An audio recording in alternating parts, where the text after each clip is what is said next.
So I want to talk to you about maximizing the distance at which you hit the driver. And one of the things that you can do is to make sure that you're not hitting down on the driver.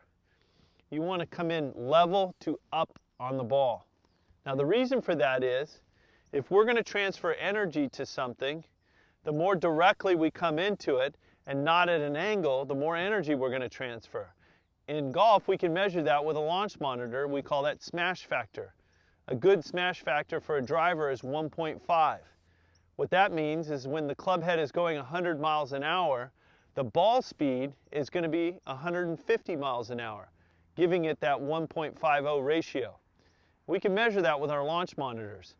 So what we found was when people started to hit up on the ball, that helped increase launch angle.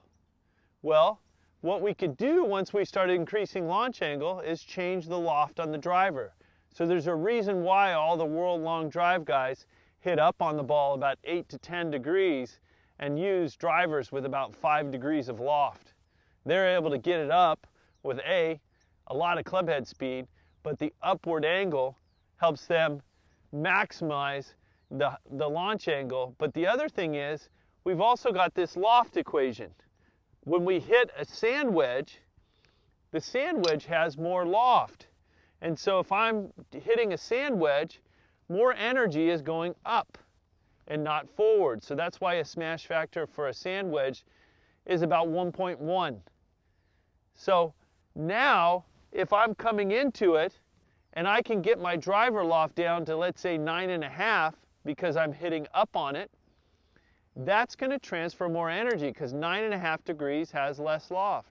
Now let's make sure we don't do one thing to create more loft, and that's have a scooping motion. The best players are going to come level into the ball or up into the ball while still having their hands in a good impact position.